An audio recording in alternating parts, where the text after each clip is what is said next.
Unacademy. Let's crack it.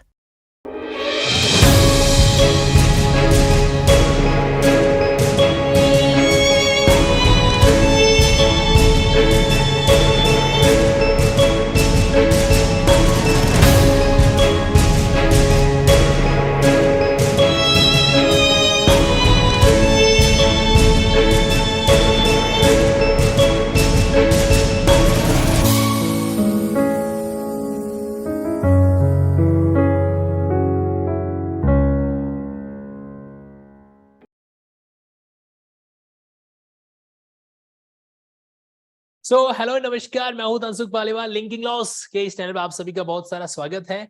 देखिए, उत्तर प्रदेश के अंदर एक पोस्ट होती है असिस्टेंट प्रोसिक्यूशन ऑफिसर। कहने को इसको आप सरकारी वकील साहब भी कह सकते हो। होता यह है कि क्रिमिनल मैटर जो होता है ना, खासकर जो एफआईआर के जरूर लॉन्च होते हैं, तो उन केसेस के अंदर एक स्टेज के बाद में, इन्वेस्टिगेशन की स्टेज होने के बाद, कॉग्निजेंस लेने के बाद में एक और कैरेक्टर पिक्चर के अंदर आता है और उसको हम बोलते हैं पब्लिक प्रोसिक्यूटर। अगर जुडिशियल मजिस्ट्रेट कोर्ट है तो वहां पर आपके असिस्टेंट प्रोसिक्यूशन ऑफिसर होता है, और अगर मान लीजिए हाई कोर्ट या कोर्ट ऑफ सेशन है तो वहां पर आपके प्रोसिक्यूशन ऑफिसर की पोस्ट है जो रहती है। अब उत्तर प्रदेश के अंदर 2022 के अंदर एक वैकेंसी आया था। उस वैकेंसी की फाइनल लिस्ट में अपना नाम सिक्योर करने वाले एक सक्सेसफुल कैंडिडेट आज हमारे बीच में है, जिनका नाम है नंदिनी जी गुप्ता। इससे पहले कि मैं उनसे रिक्वेस्ट करूं और उनकी जर्नी के बारे में जानूं, मैं आपको उनके बारे में कुछ बात बताना चाहता हूं। एक परिवार जिसमें पिताजी ने वन विभाग फॉरेस्ट डिपार्टमेंट के अंदर एक दरोगा के पद पर अपना आजीवन जो सेवा काल जो है समर्पित किया, उसी परिवार के अंदर 4 बहनें और एक छोटा सा भैया। तो चारों बहनें, आप यकीन मानिए, उत्तर प्रदेश के एक पिता ने अपनी चारों बेटियों को एक लेवल पर, एक मुकाम पर जो है पहुंचाया है, और कहीं कहीं उनका मनोबल बढ़ाने में उस पिता से बड़ा किरदार तो शायद मुझे नहीं लगता कोई और निभा सकता है। अब यहां पर उन्हीं 4 बहनों में से सबसे छोटी बहन, शायद मैं अगर गलत नहीं हूं तो सबसे छोटी बहन जो है नंदिनी जी गुप्ता, उनसे मैं आपको कनेक्ट करवा रहा हूं, जिन्होंने यूपी एपीओ एग्जाम को क्वालिफाई किया। तो आइए सारा डिस्कशन करते हैं कि किस तरीके से उनकी लाइफ का जर्नी है जो रहा, और इस स्टेज पर आके दूसरे कैंडिडेट जो कहेंगे एपीओ एग्जाम की तैयारी कर रहे हैं, उन कैंडिडेट्स के लिए क्या वो स्ट्रेटजी है, क्या वो स्पेशल बातें शेयर करना चाहेंगे। हेलो नंदिनी जी, नमस्ते, कैसे हैं आप? अब तो आपको मतलब हमें वकील साहिबा ही कहना पड़ेगा, अब तो स्टूडेंट तो कह नहीं सकते, अब तो आप बड़े हो गए हो। नहीं नहीं सर, आपके लिए तो हम हमेशा स्टूडेंट ही रहेंगे और सीखने की जर्नी तो हमेशा लाइफ में रहती है आगे। तो एग्जैक्टली, ओके। अच्छा, ये लिंकिंग लिंकिंग कुछ सुना सुना तो है या भूल गए इसको? नहीं, बिल्कुल सुना-सुना है और मेरी प्रिपरेशन में इस लिंकिंग लॉ चैनल और आपका एक बहुत बड़ा योगदान है, जिसके लिए मैं आपको तहे दिल से धन्यवाद करना चाहती हूँ। देखो, यो धन्यवाद हम आपका करेंगे सेशन के एंड में, लेकिन उससे पहले हम सब लोग है ना थोड़े स्वार्थी हैं, तो हमारे जो नए स्टूडेंट हैं उनके लिए स्वार्थवश बहुत सारी चीजें हैं जो आपसे जानना चाहता है। सबसे पहले मेरा सवाल ये है कि आपने बीएससी कंप्लीट किया, और बीएससी के बाद लॉ के फील्ड में आए, तो ये कुछ थोड़ा टेढ़ा रास्ता क्या वापस सीधे नहीं हुए, आपको नहीं लगता? जी, लगता है टेढ़ा, लेकिन मेरे फादर का मन था कि मैं एक ऑफिसर बनूँ और मैं सिविल सर्विसेज की तैयारी करने के लिए इलाहाबाद गई थी।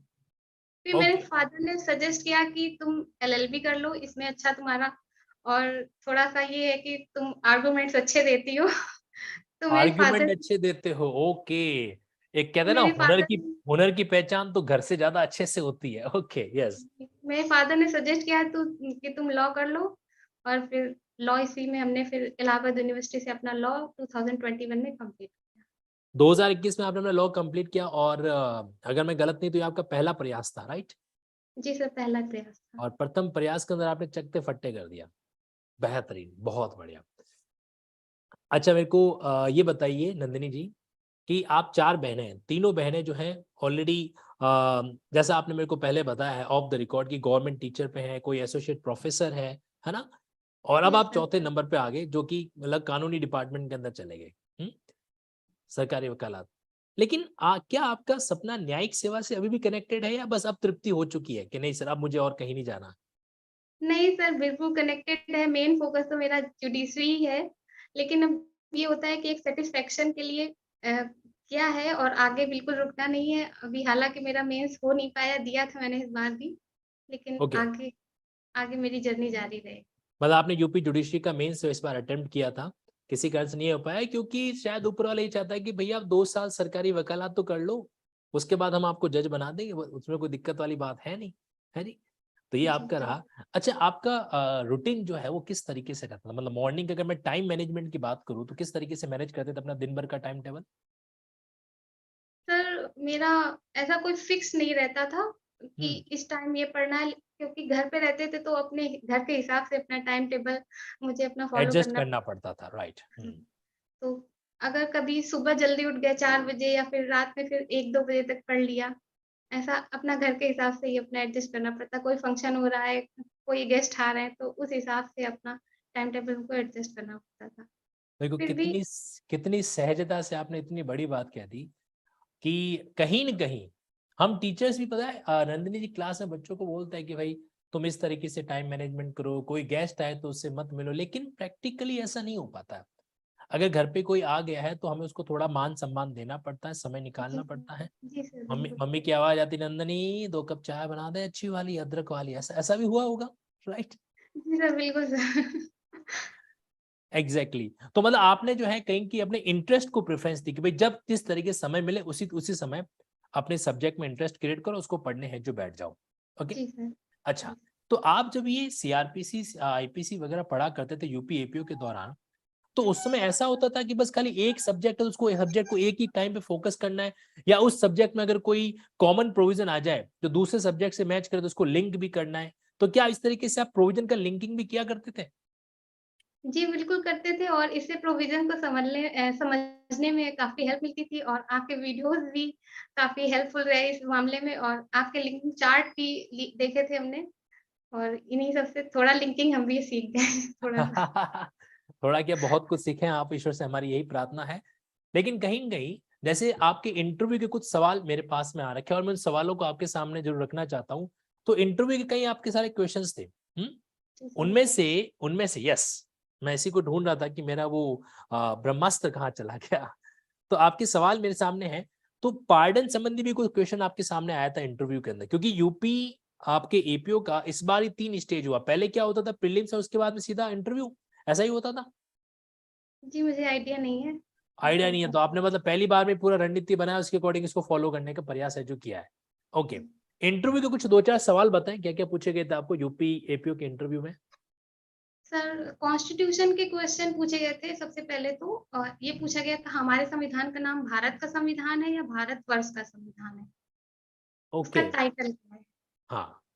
और संविधान कब लागू हुआ और या कहीं पर लिखा हुआ है क्या कि अ, मैंने बताया था कि कुछ प्रोविज़न 26 नवंबर 1949 को लागू हुए थे और फिर कुछ तो कह रहे थे कौन से प्रोविज़न 26 नवंबर 1949 को लागू हुए थे और ओके। आईपीसी में सेक्शन 95 से वो D minimus non curate lakhs वाली मैगज़ीन पूछी गई थी हुँ। और टॉर्ट में जॉइंट टॉर्ट फीचर्स के बारे में पूछा गया, फिर उसका आईपीसी से लिंकिंग पूछा गया था कि आईपीसी में कहीं आपको इसका मिलता है, तो फिर मैंने बताया हाँ, सेक्शन 34 में जॉइंट लायबिलिटी जो मिलती है, तो ओके। हुँ। सर उसके बारे में और फिर उसका सिंधु नदी वाला केस भी लीडिंग केस का नाम पूछा गया था, क्या था? तो सर और सीआरपीसी में विथड्रॉल ऑफ ट्रायल और समरी ट्रायल के बारे में पूछा गया था। Withdrawal of prosecution sorry sir और समरी ट्रायल विथड्रॉल के ऑफ बारे में प्रोसिक्यूशन, पूछा यस। गया था हुँ। और अल्टरेशन ऑफ चार्ज के बारे में पूछा गया था और सेक्शन 216। हुँ। आईपीसी, सीआरपीसी और कॉन्स्टिट्यूशन में जो कम्यूटेशन ऑफ पनिशमेंट है, उनके तीनों के प्रोविज़न में क्या लिंक है और क्या-क्या प्रोविज़न है, ये भी पूछे। मतलब लिंकिंग ऑफ कम्यूटेशन कि यस, बताओ यस। भाई, आर्टिकल 72, आर्टिकल 161 प्रेसिडेंट और गवर्नर किस तरीके से कम्यूट कर सकता है। फिर वापस आपके section 54, 55 IPC commutation of sentence, फिर वापस सेक्शन 433 एक्सेट्रा। तो यस कुल सर। मिला के तीनों प्रोविजन को तो कैंडिडेट्स को इंटर बेरेक्ट लिंकिंग करनी चाहिए। क्या मैं कह दूं, ऐसा ऐसा मैं सजेस्ट कर बिल्कुल, सकता हूँ? बिल्कुल सर। बिल्कुल करनी चाहिए और जितना हम लोग लिंकिंग करना सीखेंगे, उतने अच्छे से लॉ को समझ पाएँगे कि किस लिए ये प्रोविज़न बनाए गए हैं। Exactly exactly. अच्छा, अब यहाँ पे बात करते हैं जैसे मैं आपको एक बुक दिखाना चाहता हूँ। मेरा आप राइट साइड देख पा रहे हो कि ये उत्तर प्रदेश का पेपराथन बुकलेट है। Yes sir. पेपराथन का मतलब है प्रीवियस पेपर्स का एक तरीके से लिंकिंग एक्सप्लेनेशन और एनालिसिस। तो इस बुक के बहाने, इस बुक में क्या मैंने लिंकिंग एक्सप्लेनेशन वगैरह सारा मेंशन कर रखा है। तो आपको क्या लगता है कि कैंडिडेट्स को भी यूपी एपीओ के लिए पुराने पेपर्स का एनालिसिस करना चाहिए ताकि उनको एक अनुभव मिल सके? आप क्या सजेस्ट करते हो? सर बिल्कुल करना चाहिए, एक तरह से हेल्प करता ही है प्रोविज़न को देखने में कि कौन-कौन से प्रोविज़न हम लोग के लिए इम्पोर्टेंट है। लेकिन इसके साथ मैं ये भी कहना चाहूँगी कि आप पूरी तरह से प्रीवियस ईयर क्वेश्चन पे निर्भर मत रहिए, क्योंकि अब आयोग का ट्रेंड चेंज हो रहा है। हम लोग के पेपर बदल में रहा है। काफ़ी क्वेश्चन प्रॉब्लम बेस्ड क्वेश्चन काफ़ी पूछे गए थे। हम्म। तो आप साथ में उनको भी देखिए कि मेन कॉन्सेप्ट क्या है। प्रीवियस ईयर एग्जैक्टली क्वेश्चन जो कॉन्सेप्ट बेस्ड सवाल है उन पर भी हमें पूरा फोकस है जो करना है। हाँ, पुराने पेपर से आपको नो डाउट एक आत्मविश्वास मिल सकता है, बिल्कुल सर, लेकिन 100% तैयारी करनी है, परफेक्ट तैयारी करनी है, तो उन पुराने क्वेश्चन के साथ साथ हमें कॉन्सेप्चुअल चीजों पर भी कमांड रखनी चाहिए। राइट? बिल्कुल सर। ओके। अच्छा, आपके यूपी एपीओ के अंदर कई कैंडिडेट्स के कुछ सवाल होते हैं कि सर सिर्फ बेरेक पर हम कंसंट्रेशन रखें कि या बेरेक के बियॉन्ड अलग अलग ऑथर्स वगैरह की बुक्स पर भी जाएं? तो भैया मेरा तो जनरली ये सवाल आता है कि बेरेक जो है उससे बड़ा तो कोई चीज हो नहीं सकता। फिर भी मैं आपकी राय जानना चाहता हूँ नंदिनी जी, क्योंकि आपने तो देखो हर चीज को चख लिया है, आपने लिंकिंग का टेस्ट भी ले लिया है, अब आपने यूपी एपीओ क्वालिफाई भी कर रखा है वगैरह। तो अब आप बताइए आपका क्या कहना है इस बारे में? सर मेरा यही कहना है कि बेयर तो हम लोगों के प्राइमरी रहते ही है सोर्सेज, और जो बुक्स वगैरह थी वो मैंने एलएलबी में ही जो पढ़ पाई थी, उसके बाद पढ़ने का टाइम इतना मिल नहीं पाया। और अच्छा, एक एक आपसे मैं ऑनेस्ट ऑनेस्ट सवाल इन बिटवीन पूछ रहा हूँ, जी क्या सर। एलएलबी में वाकई में सीरियसनेस के साथ पढ़ाई किया था? सर हाँ, किया था, लेकिन उस कोविड की वजह से थोड़ा-सा लूज़ रहा मेरा, उतना सीरियसनेस नहीं हो पाया, क्योंकि 3-4 सेमेस्टर तो घर पे ही हो गए, प्रमोट हो गए, ऐसे ही हो गया था। चलो भाई, आप तो फिर आधुनिक युग के मतलब आप लोग काफी मेहनती हो, क्योंकि मेरे जमाने में जिसमें मैंने एलएलबी की थी, मैं सच कहना चाहता हूँ कि साल के 3 महीने पढ़ाई के होते थे और बाकी जो 9 महीने हैं वो तो कहाँ बीतते थे पता ही नहीं चलता था। नहीं इतने सर, इतने लोग पहले ऐसे कहते थे कुछ नहीं मिल रहा है तो लॉ कर लो, लेकिन ऐसा मेरे साथ नहीं हुआ। मैंने पूरा अपना फ़ोकस रखा है और केवल इसी पे फ़ोकस रहा, और मेरा कुछ भी रहा नहीं है साइड आइट का, तो मेन यही था।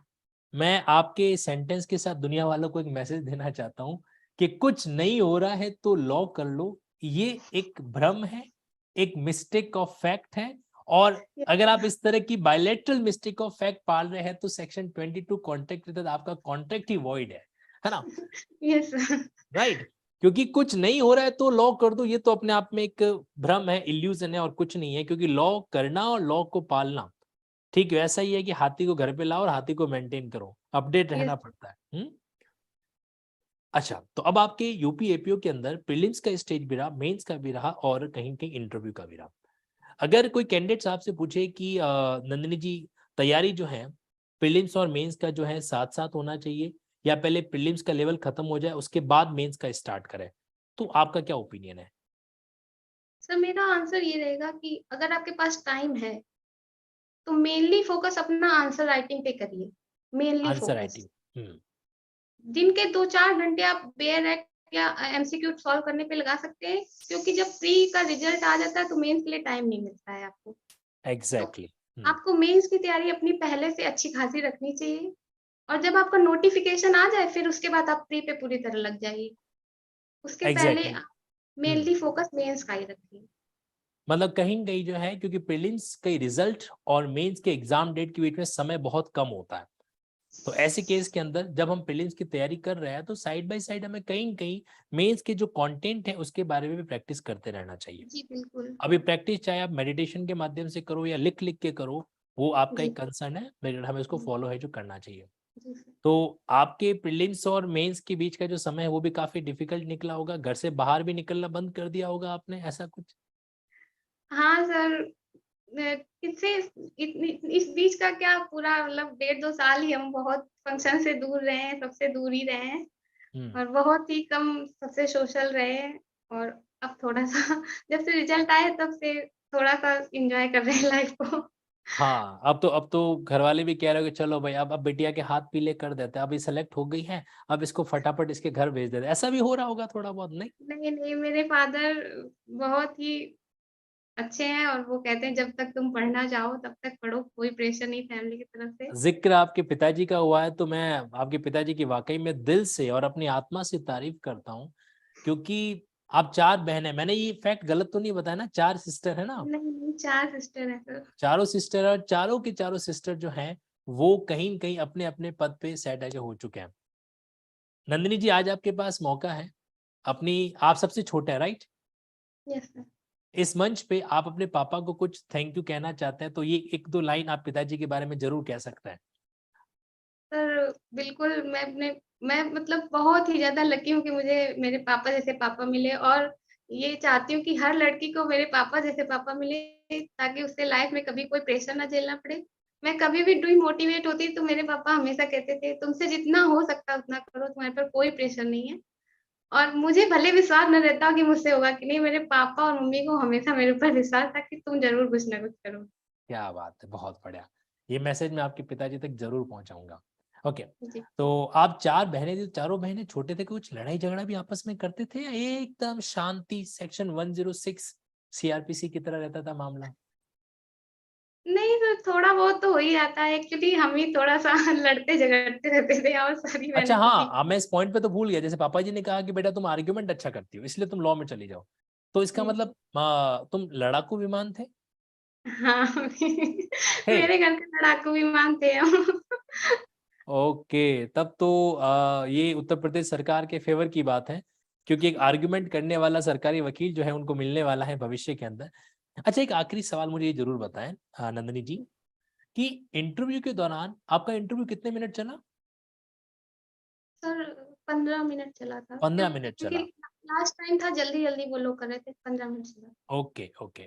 और इंटरव्यू कहाँ पे हुआ था आपका ये? किस जगह पे, मतलब इलाहाबाद कौन से शहर? लोक सेवा आयोग। लोक सेवा आयोग आपके प्रयागराज इलाहाबाद के अंदर ही है जो वहाँ पे हुआ था।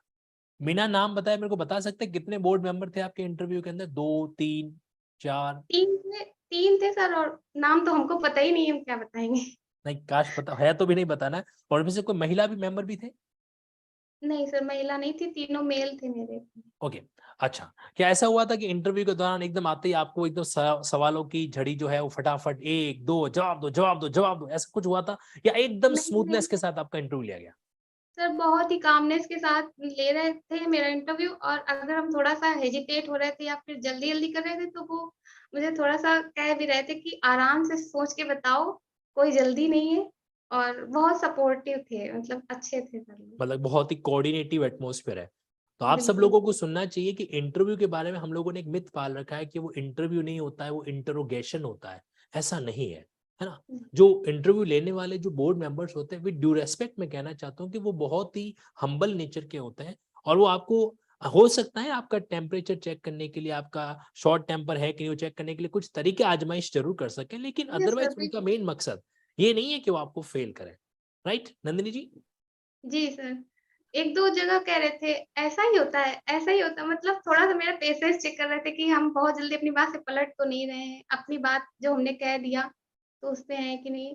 और वहाँ के मेंबर्स भी इंटरव्यू पैनल के सामने भी जाने से जो भी मेरा वेरिफिकेशन डॉक्यूमेंट वेरिफिकेशन कर रहे थे, वो लोग भी बहुत ही बार-बार सपोर्ट कर रहे थे कि परेशान मत हो, आप ही जैसे लोग आते हैं वहाँ पर, और जो आ रहा है वो अच्छे से बताना, बस यही सब। मैं आपकी इस बात को थोड़ा दोहराना चाहता हूँ।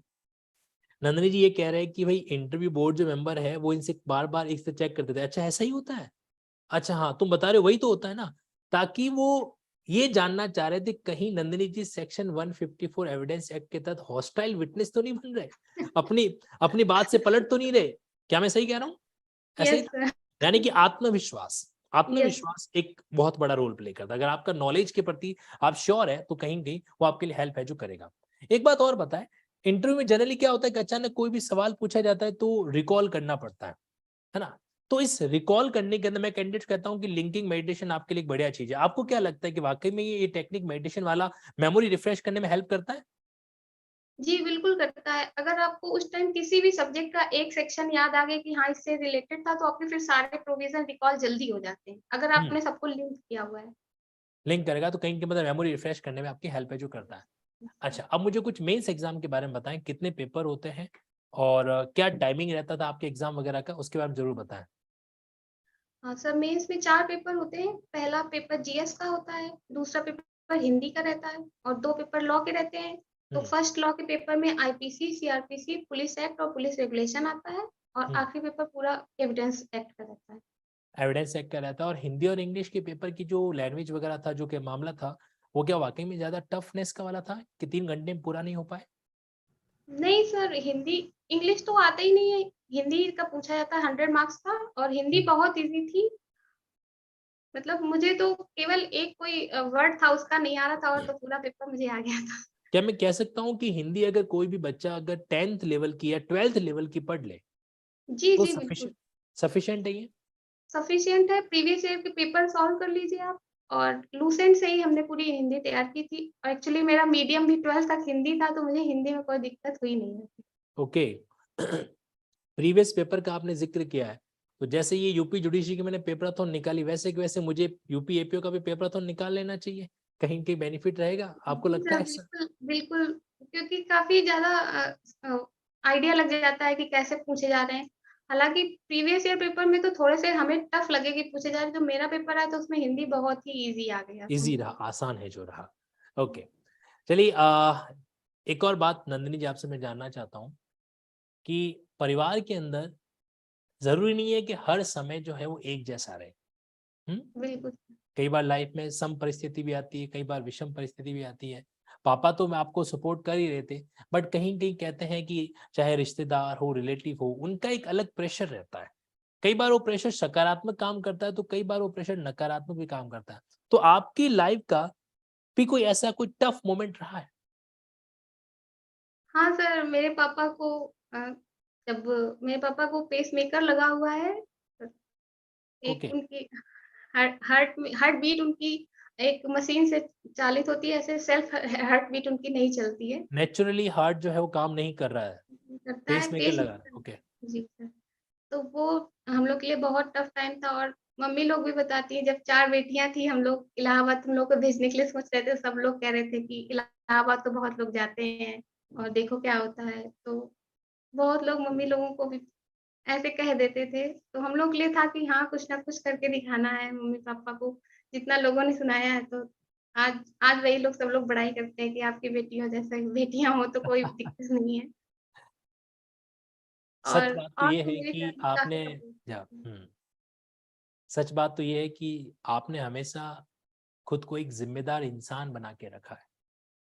पापा ने अपना कर्तव्य निभाया, मम्मा ने अपना कर्तव्य निभाया, और सही मायनों में आपने अपनी जिंदगी के रास्तों में डाइवर्ट हुए बिना अपने लक्ष्य की ओर आगे बढ़ते रहे, यानी कि आपने भी अपना कर्तव्य है जो निभाया। एक सवाल के साथ इस सेशन को समाप्त करना चाहता हूं मैं, नंदिनी जी। जी सर। इंटरव्यू के दौरान क्या आपको ऐसा लगा कि आप जो है मान लीजिए कोर्ट में प्रैक्टिस नहीं कर पाए तो इसका कोई नेगेटिव इम्पैक्ट दिखा हो? सर मैंने तो नहीं की थी और मुझे ऐसा कुछ लगा नहीं क्योंकि शायद उनको पता हो कि जो लोग करते हैं प्रैक्टिस वो अपना कुछ एक्सपीरियंस का लगा देते हैं हम्म। डॉक्यूमेंट्स, तो मैंने नहीं लगाया था। और फिर अगर आप मॉक इंटरव्यू दे रहे जैसे आपका मॉक इंटरव्यू हुआ था तो उससे काफ़ी हेल्प मिली थी कैसे आपको बोलना चाहिए, तो सब चीज़ें थोड़ा टाइम लगता है, मतलब एकदम से तो नहीं हो जाती लेकिन अगर साथ में लोगों के कनेक्ट रहें तो इतनी कोई दिक्कत नहीं होती क्योंकि हम भी एक दिन रिपोर्ट नहीं गए हैं, घर ही पे एग्जैक्टली। रहे। अच्छा, आप लिंकिंग मॉक इंटरव्यू सजेस्ट करते हो कैंडिडेट्स को कि हाँ भाई देना चाहिए? जी, जी, बिल्कुल सजेस्ट करते हैं, आप जितने ज़्यादा से ज़्यादा मॉक इंटरव्यू दे सकें उतने दीजिए और टीचर्स के सजेशन हमेशा काम ही आते हैं। एग्जैक्टली। सो नंदिनी जी, बहुत कुछ आपसे हमने सीखा, बहुत कुछ जाना, और हमारे जितने भी कैंडिडेट्स हैं आप लोग भी कमेंट बॉक्स में मुझे जरूर बताइएगा, क्योंकि नंदिनी जी अपने इंटरव्यू का एक्सपीरियंस, अपने मेंस का एक्सपीरियंस, किस तरीके से इनका पढ़ाई का लेवल रहा, वो सब कुछ उन्होंने शेयर किया। कमेंट बॉक्स में जरूर बताना कि कितनी काम की चीजें आप लोगों के लिए कितनी जो है यूजफुल है जो रहेगी, और आपका टाइम टेबल आप किस तरीके से मैनेज है जो करता है। Thank you so much Nandini ji. कहने को थैंक यू सिर्फ एक महज औपचारिकता वाला शब्द होता है, लेकिन सही मायनों में कहा जाए ना तो एक शिक्षक के लिए, एक टीचर के लिए वो बहुत ही प्राउड का मोमेंट होता है कि जब उनके किसी स्टूडेंट में से कोई एक जो है उस मंजिल को हासिल करता है जो वाकई में वो डिजर्व भी करता है। तो दिल से प्रार्थना है कि डेफिनेटली आप यूपी एपीओ तो सेलेक्ट हो ही चुके हैं, निस्संदेह है जल्दी ही आपका ज्वाइनिंग भी आ जाएगा, बट साथ ही साथ में आप न्यायिक सेवा से भी जुड़े रहेंगे, और एक समय ऐसा भी आएगा कि आप ही के साथ में लिंकिंग मुलाकात के तहत मुझे वो एक सेशन लेने का भी सौभाग्य मिले जिसमें मैं जज साहिबा नंदिनी जी गुप्ता से बातचीत कर रहा हूँ। ये हमारे ईश्वर से प्रार्थना है। Thank thank you, you so thank much you. Nandini ji, thank you so much. आपके माताजी पिताजी को हमारा दिल से प्रणाम कीजिएगा। सर एंड आपका भी बहुत-बहुत धन्यवाद। आपके पुलिस एक्ट और पुलिस रेगुलेशन मुझे बहुत टफ लगता था लेकिन आपके वीडियोज़ से काफ़ी हेल्प हुई थी मुझे। अच्छा, खल्लास वल्लास भी देखा करते थे क्या आप? जी, बिल्कुल, एक क्लास खल्लास और पुलिस एक्ट, पुलिस रेगुलेशन और रैपिड रिवीजन और जो केस लॉज़ वाले भी मैम वीकली लाती हैं, मंथली लाती हैं आपके चैनल पे, वो सारा देखते थे। सारा देखते हो, कुल मिला के छोड़ते कुछ नहीं हो। हाँ चलिए सर, जी। क्योंकि ना ऑनलाइन सोर्स ही ज़्यादा कुछ रहा है, क्योंकि यहाँ विलेज में ज़्यादा कुछ चीज़ें मिल नहीं पाती, ऑनलाइन ही सब करना पड़ता है। गांव में रहते हुए भी आपने ऑनलाइन की दुनिया को मतलब अच्छे तरीके से सीरियसली लिया है। तो जो लोग कहते हैं कि बस ऑफलाइन ही पढ़ाई हो सकती है, ऑनलाइन पढ़ाई नहीं हो सकती, मेरे ख्याल से उनकी गलत फहमी का आप सीधा साधा जवाब हो। हम्म? यस सर, क्योंकि जब सिलेक्शन होता है तो कई सारे सवालों का जवाब दे देता है। यस चलिए sir. Nandini ji, thank you so much, बहुत अच्छा लगा आपसे मुलाकात करके और इसी तरीके से फिर आपसे वापस कनेक्ट होंगे